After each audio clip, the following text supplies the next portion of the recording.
So this morning, I want to talk about life hacks. And I don't know if you're like me, but when you are scrolling through your Facebook and you see something that somebody thought of that you never thought of, wow, that's an easier way to do that. I wish I had known that. I'd like to do that. Of course, we never do any of it. We just look at it, we're like, that is so cool, and then we never do any of it. Those are like life hacks. How do we make our day-to-day activities easier? I love looking at them. I cannot remember a single one I actually implemented, but I love them. I found some more. I just thought, okay, well, I'm going to purposely go and search for some life hacks that I hadn't seen before. And here are some that I hadn't seen before. This would, if I would actually use this and take this and put this into my daily life, this would make my life easier. You've had this probably before where, you probably have it now. What am I talking about? You have a counter somewhere in your home. It could be at a desk, it could be kitchen counter, where all the devices are plugged in. They're all just kind of stacked because they all need to be charged. You got your tablets, you got your phones, you got your computer. They all need to be charged. And it's just one big mess. Look at this life hack. This is a great idea. Just take a drawer, empty out that drawer, and put a power strip in there, plug everything into the power strip, and close the drawer. Brilliant! I'll never do that, but that's brilliant! All right, here's another one. You know, when you are trying to light a candle and the wick is so far down in that candle because you burned it down, so far down, and it's kind of laying sideways, and you take the little match and you light it, and you can turn the candle upside down, you try to get right, it just doesn't work. Here's a life hack. Take a piece of spaghetti that hasn't been cooked. Use that as your match. Light the end of it, it'll burn, and just light your candle with spaghetti. That I might try. This next one, this one's easy. You could put this one into play right away because we all love tacos. Who here loves tacos? Come on. Soft tacos, hard tacos. Okay, for the hard taco people, you know when you have a plate full of tacos, and you can't eat one, so you have a plate full of tacos, right? And they're all helping each other hold up, right? That's pretty cool. All your tacos help each other. It's like taco buddies. The problem is you have to start eating those tacos and they fall over, right? Well, here's what you do when you get down to your last taco. Here's what you do. Stick a fork in it. It'll hold it up for you. All right, here's one for all those people that like to hit their thumbs when they're nailing something into the wall. And finally, one more. Now, this one looks kind of weird, and you're probably like, what is that? What am I looking at? I wish I actually knew this one when my kids were little. Here's what you do. Take an empty 2-liter bottle, fill it up halfway with water, the other half with glitter glue. You can use whatever color you like, blue, purple, doesn't matter. Fill it with glitter glue. Next time that they're acting up and you want them to sit in timeout and calm down because they've been, doing things they shouldn't do and bouncing off the walls and whatever, and it's timeout time, take one of those bottles and shake it up. Have them hold it. Say, you're in timeout until all of those little tiny specks land at the bottom. It'll do two things. It's an automatic timer, and two, it will naturally calm them down as they look at every little speck drop to the bottom. In fact, Summer, I'm thinking we need this ourselves as adults. I could see me needing that to sit in the corner sometimes. Yeah. All right, so there's your life hacks. I want to talk about the greatest life hack ever. Now, of course, if we're talking about the greatest life hack, it must be from Jesus because he has knowledge of our world. He has insight into life. He came from heaven. He came to earth. He shared that insight with us. So if there's a life hack, it's got to be from Jesus. Now, if you remember back 3 weeks ago, we started looking at Jesus' Sermon on the Mount, and I shared with you how powerful and impactful the Sermon on the Mount is. In fact, I truly believe that if you will take the teachings of the Sermon on the Mount to heart, I mean, you actually live this stuff out. You just don't just read it, but you take it in and you internalize it and you let that start to work in your life and change your heart. It will change your life. The Sermon on the Mount is a powerful, powerful message from Jesus that if we got it, not just up here, but in here, and lived it, it would change our heart.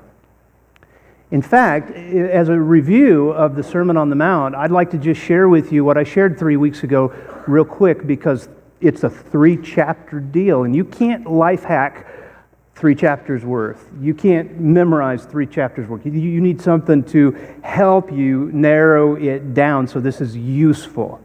So I attempted 3 weeks ago to give you something useful, and here was his entire message in a graph. So there are things you can know about God, and that's good.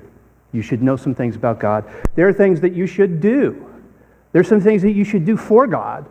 These are the way we live for Him. That's serving others, that's doing our devotion. There's things we should do.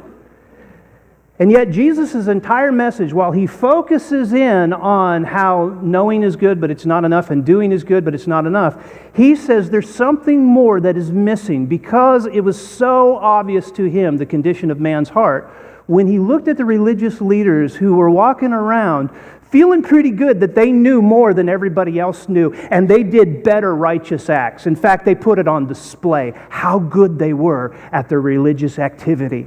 And Jesus got so upset with the religious leaders because while they know the truth and they do the works of God, they were missing the key ingredient. We're just going to say that's the B, that's the heart, that's your inner being. This is how we are to be like God.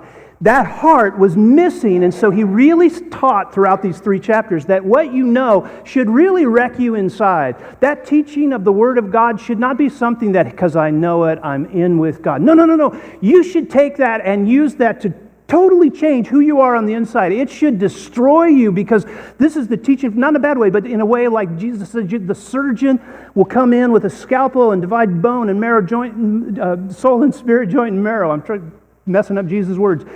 He says this is the way the Word of God should work in your life. It should change you. It should totally change you so that you're not who you were.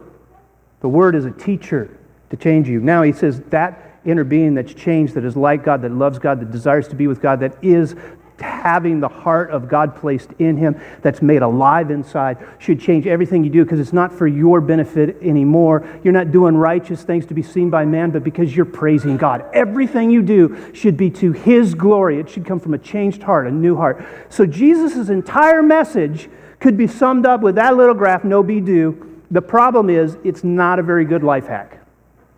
When you look at that, you're like, okay, what do I do with that? I don't even know what to do with that.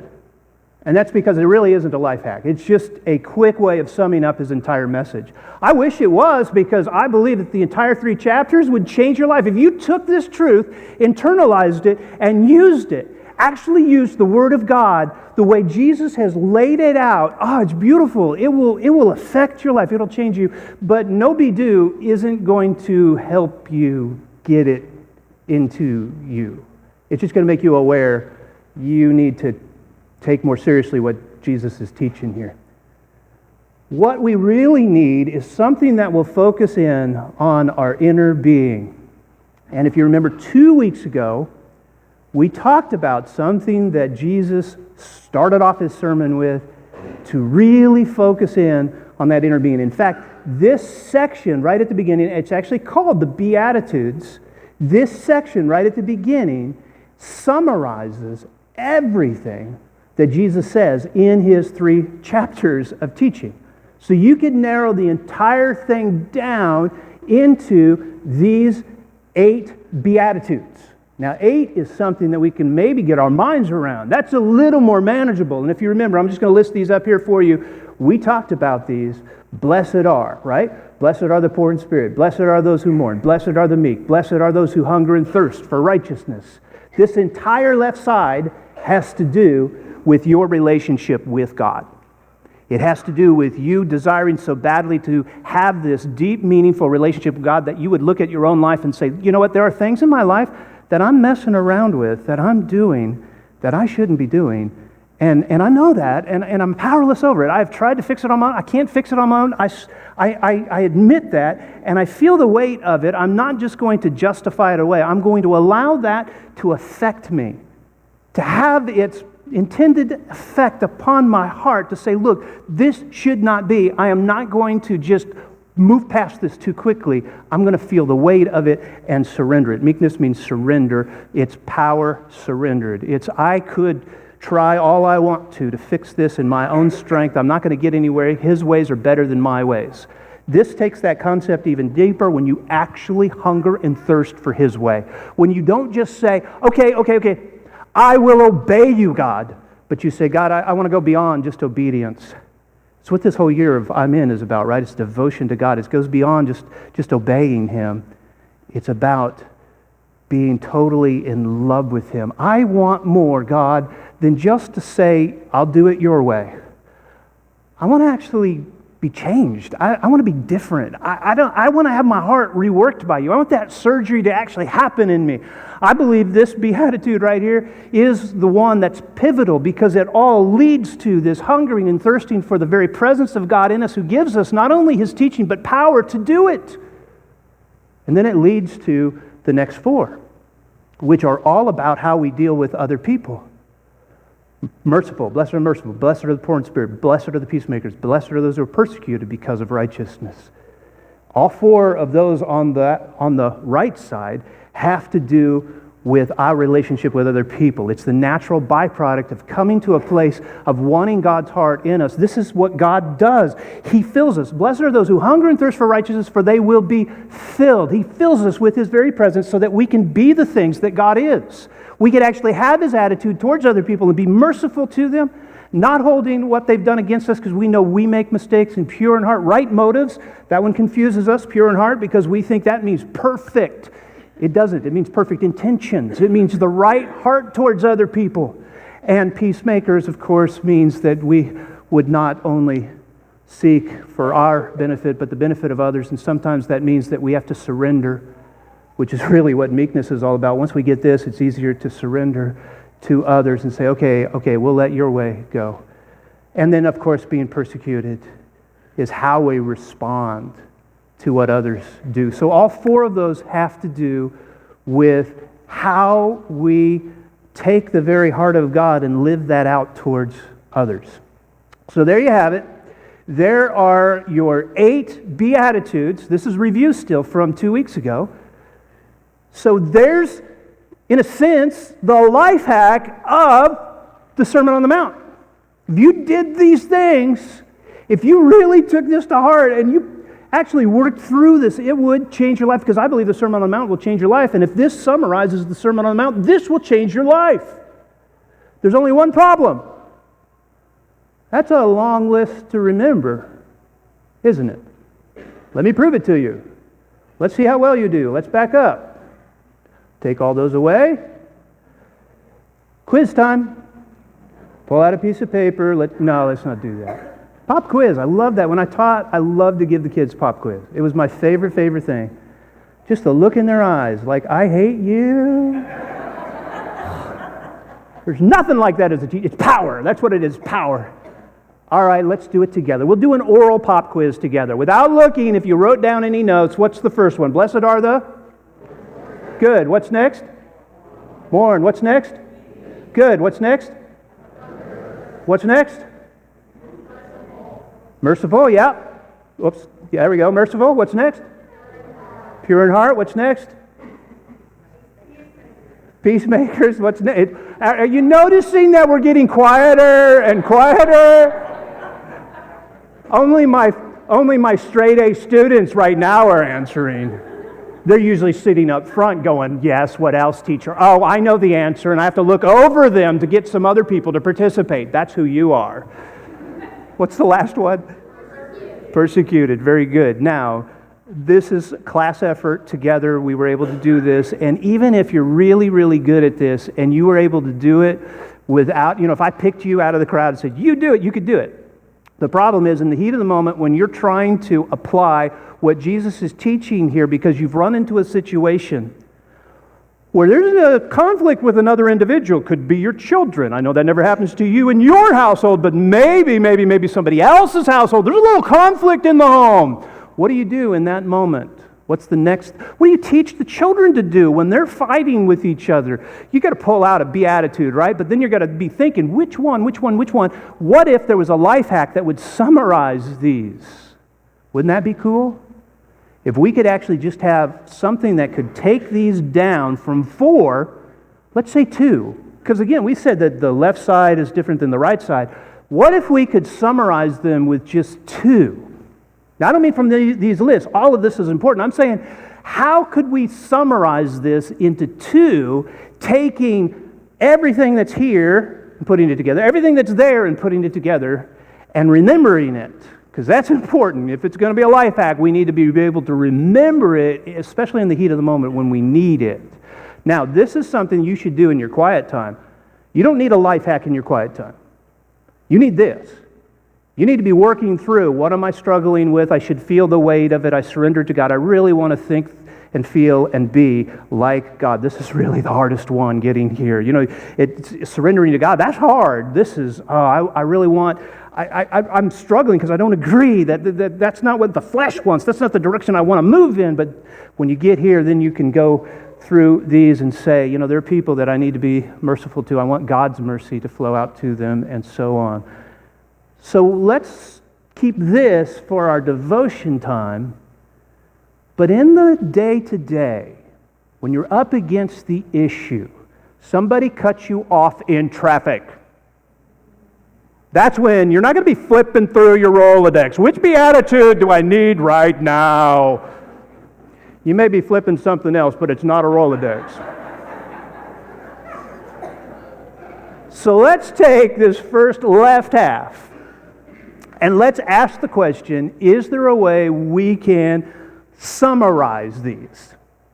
And there is. Something Jesus said, something famous Jesus said, in fact.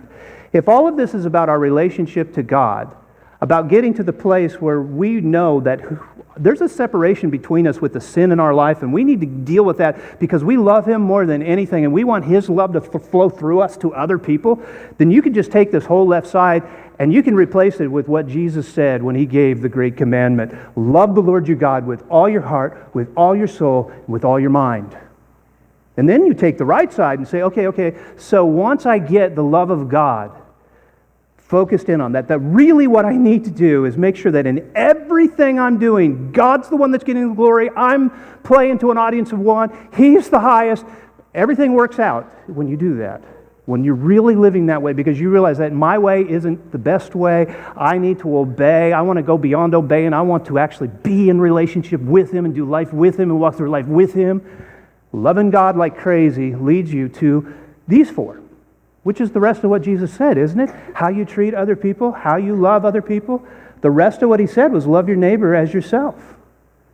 So you could take everything that Jesus said in His Beatitudes, sum them up with Jesus' great commandment. Love God with all your heart, mind, soul, strength. Love your neighbor as yourself. That's awesome. That works. The problem is, it still is kind of long, and it's two parts. And I know, you're thinking, no, I can do that, I got this. But in the heat of the moment, when that other person has just told a lie about you and you overhear it, the first thought that comes to your mind is not, okay, God, man, I love you with all my heart, with all my soul, with all my strength. Actually, what you're thinking instead is, I want to choke him with all my strength because of what he's done to me. What we need is something even easier than this. Here's what people do, and I love this. They take this whole love God with all your heart, love your neighbor, and they summarize it. You may have heard this before. You could actually take this and summarize it. You could say, love God and love others. That's quicker, right? I mean, love God, love others. You can say that fast. I love this statement. That's good. This is good. Here's why, though, I don't think it's a good life hack. I think it's great to do, and you should love God and love others as long as you remember that there's more to it than just love God and love others, because the how-to is missing. Look at the sentence. Love God. How do I do that? The part that's missing is the how-to. With all your heart, with all your strength, with all your soul, everything you got. That's missing. And love others, oh, that's awesome. Yeah, I got to love God, love others. Love God, love others. The problem is the how-to is missing. What's the how-to? Love others as yourself. Oh, yeah, that's right. As long as you remember that, you could use this, but I still don't think it's the best life hack for this. Remember, if you could take everything that Jesus teaches in the Sermon on the Mount, and you could somehow encapsulate them and understand that Jesus has done that for us in the Beatitudes. He's given us those 8 attitudes, that if we could be those attitudes, we would be like God. We would have God in us, His love flowing through us. It would be amazing. If we could do that, which is really just loving God with everything you've got and loving others as yourself, if we could take all of that and put it into a real practical life hack, because life has to have to be easy. They have to be practical. They have to be useful. It has to be something you actually remember in the heat of the moment. Well, you're not going to use it. You're going to sit there, you might even take notes, but you won't use it.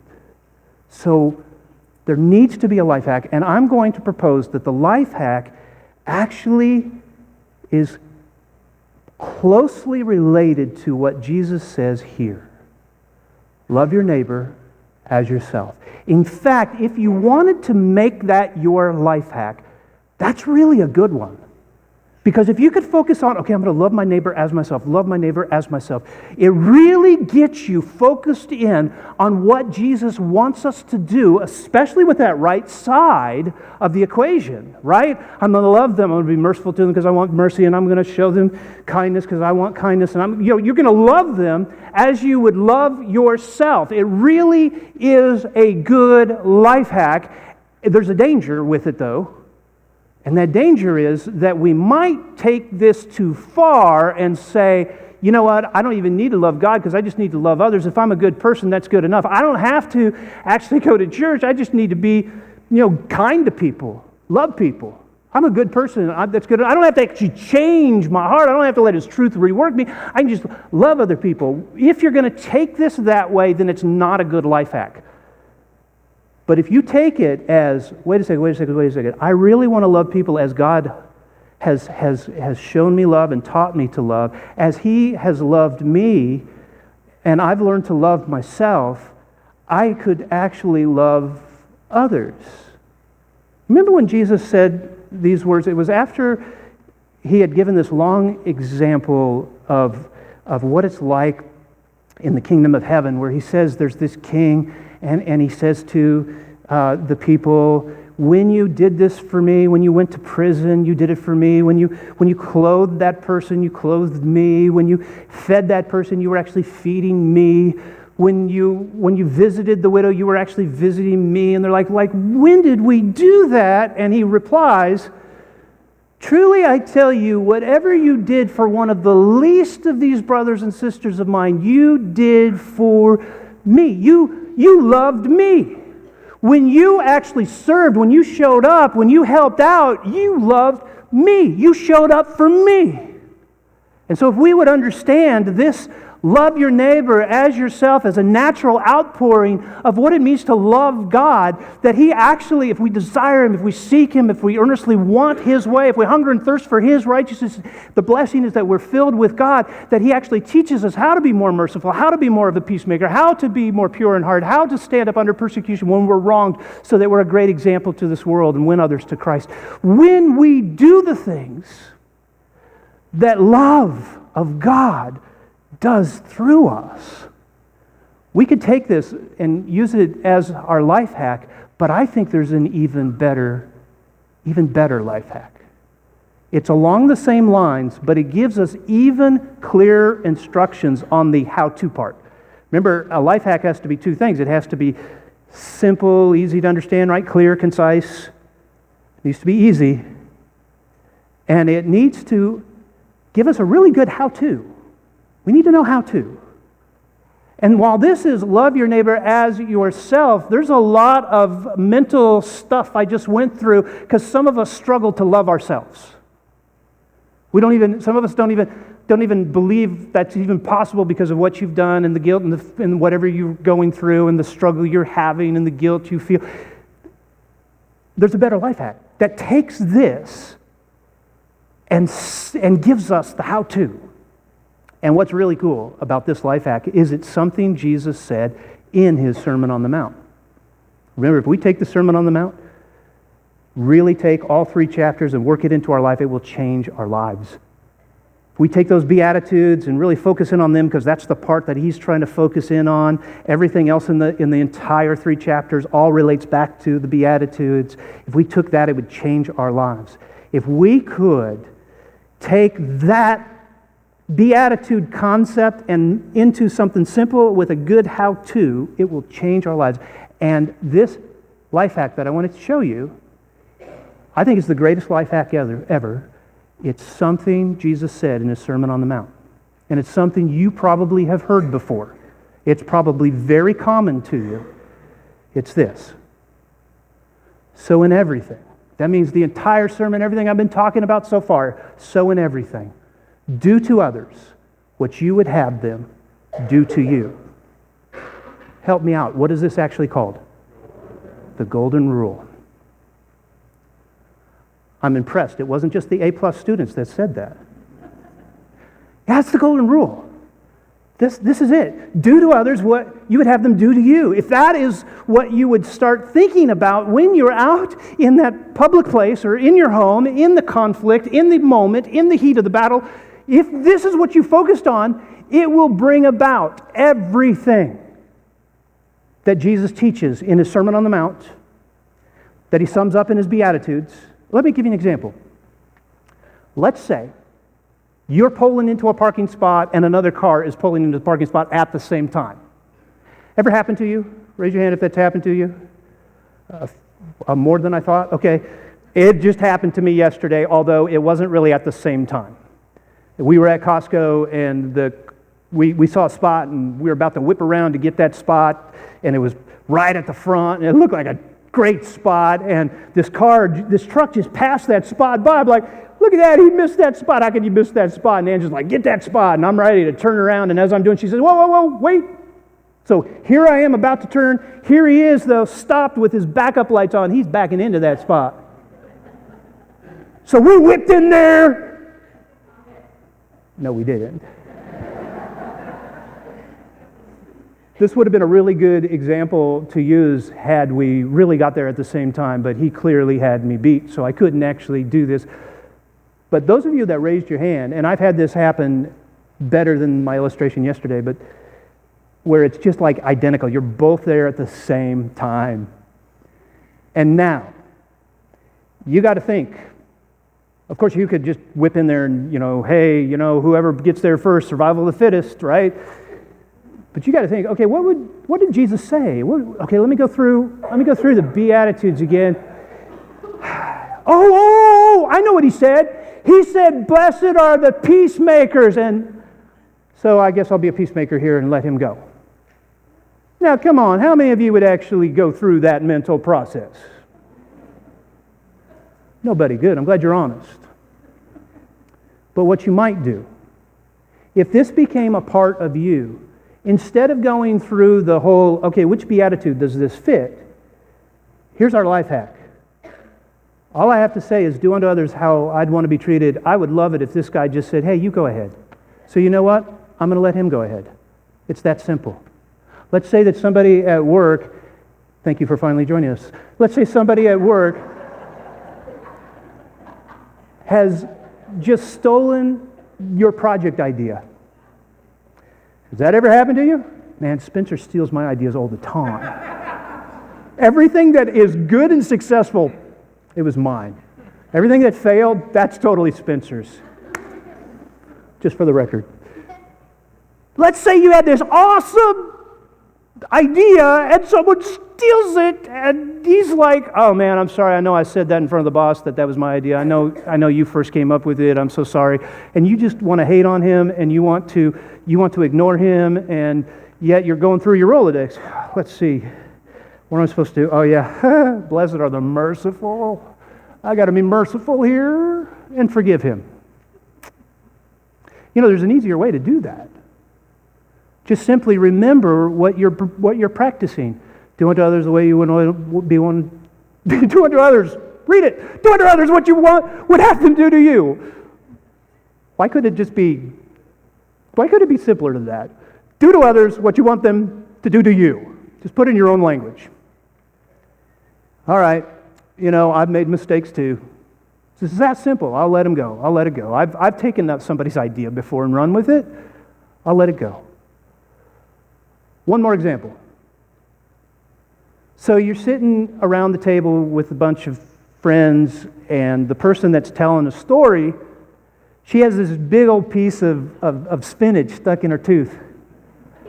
And she doesn't know it. She's just talking away, and the spinach is stuck in her tooth, and you're looking at it. You can't look at anything other than that piece of spinach in her teeth. And you're thinking to yourself, oh my goodness, how embarrassing, and but I don't want to tell her that she's got spinach stuck in her tooth. I don't want her to think anything bad about me. Wait, let me go through. Oh yeah, he said, blessed are the pure in heart. That means having right intentions, and my intentions are good here. I want her to not be embarrassed. That's good intentions. I'm not trying to, tell her what to do or anything. So nobody would do that, right? But you might say, do unto others what you would have them do to you. And you would say, if I had spinach sticking out in my teeth, I'd want somebody to tell me, right? Wouldn't you? So, hey, look, you got, done. Now I feel a little self-conscious. Come on, you can tell me. All right, so this whole concept of do unto others as you would have them do to you is, it's life-changing. It really is. I mean, it's simple in one sense. You see somebody who's dropped something on the ground. You don't know them, but it's just a store. You just pick it up. Hey, you dropped this. You probably do that anyway. You're already doing unto others. Maybe you smile at them as they pass by because, man, you would like to be smiled to. You give somebody encouragement because that's the one thing you want. And you know how I know you want that? Because I want that. We all want that. Do unto others. If we would do these things, now sometimes it's tough things. It's confronting an issue that they're struggling with, and you sit down with them and you say, look, I need to share something really difficult with you. I need to hold you accountable here. I would want somebody to hold me accountable if I was messing up. This is so important. And this actually is not just a good thing to do. Remember, doing is as a result of a changed heart. And when we practice being kind and being generous and being loving, giving to people and serving people, like the 78 or 7 to 8 men from yesterday that helped out John, when you do that, you're doing that out of the love of Christ. You're not doing that just because it would be a good thing to do, and I wish somebody would do that for me, and that's true. But there becomes a time where you can't get past a certain level of generosity. When we built this block here, your generosity was absolutely amazing, paid it off in 3 years. How in the world is that even possible without Jesus Christ changing hearts? No way that happens unless Jesus is totally in it. You agree? So, come on. When you are at that place where you have to forgive somebody, without Jesus, there's only so much mercy you can give. Am I right? Without Jesus, there's only so much peacemaking you're willing to do. Without Jesus, there's only so much good intention. There's only so much you can take from others. It's all about Jesus. This whole year of I'm In is all about being totally in with Jesus, totally devoted to Jesus. And the way we're told that we actually get more and more of the heart of God is when we hunger and thirst for it, and He fills us with it. And the way that we practice it is by helping people in the way we want to be helped, by serving people in the way we want to be served, by giving to people the way we want to be given to. And when we do this, our heart grows bigger and more like Christ, and we're more filled and more able to help others. Each week we have a I'm statement. It's simply a statement that we can look back on and say, oh, that's what that message was about. Simply this: I'm doing unto others. I'm doing unto others. You can write that in your bulletins. You can write that in your Bible reading plan. There's a place for it for this week as well. So, one last thing I want to address is just that there may be somebody in the room that doesn't really have a walk yet with Jesus, or is maybe at the beginning stages of, or just discovering, someone invited you. I want you to know that this life hack works regardless of where you're at with your relationship with Jesus. When you do unto others, you make the world a better place. You do. This is the golden rule for everybody. Whether you're a believer or not a believer, this is a golden rule for the world. Can you imagine what our politics would be like if we had politicians that lived the golden rule? I'm not sure we would actually have any politicians. We'd have to start over. Can you imagine what our world would be like? Would we ever have conflict with other nations if we did unto others as we would want to be done to?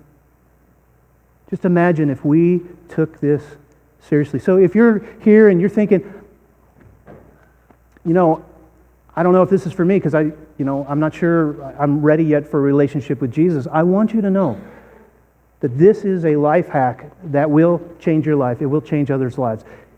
Here's the problem, though, and I said it earlier. There's only so far you're going to be able to go with it. There's only so much mercy. Honestly, without Jesus changing my life and changing my heart, there are people that I would still have on a list of unforgiven because of the things they did to me in the past. But praise God, I don't have that list anymore. There's nobody on that list at all, and that is such a refreshing feeling. There are people that have hurt me and my wife seriously. And in fact, there's a guy that I know that still probably hates me. I'm at the place where I love this man. I cried when I found out his wife died. If Jesus was not in me, I might have had a little celebration in my heart, which would have been evil and wrong, I know, but that's human nature. Not celebration that she died, but that he suffered, because he caused suffering in our life. There's only so far you can go without Jesus. But keep practicing do unto others, because you will find that Jesus will start to knock upon your heart and call on you. I also want to give you an invitation like we do every week. If you don't have that relationship with Jesus, I invite you to come. We're going to sing a song and you just step forward and you come right up here and just surrender your life. And I'll walk you through what to do. If you need prayer, this is going to be your time for prayer as well. This is what we call our invitation time. Whatever your need is. It could be from your seats. You may look at that yellow card and say, there are things I need more information on. I want to know about baptism, or I want to know about a small group, or I want to know about, and you just write that down. Or you need just private prayer with me, you write down your prayer. This is your time of decision. You use it for what you need. But again, if you want a relationship with Jesus, I invite you to come. Let's stand, we're going to pray, and then you come.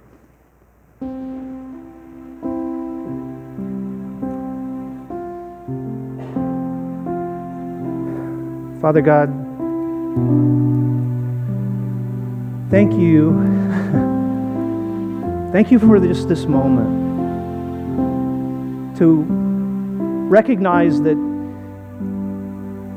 there's truths and principles that you put into play in this world that if we would follow them, really good things will happen. Regardless of where we're at and regardless of who we are. But thank you also for the truth that when Jesus went to the cross and died in our place, He died for our sins so that we could have your presence filling us. That truly is what each of us is created and designed for, to walk through this life being totally filled with your love.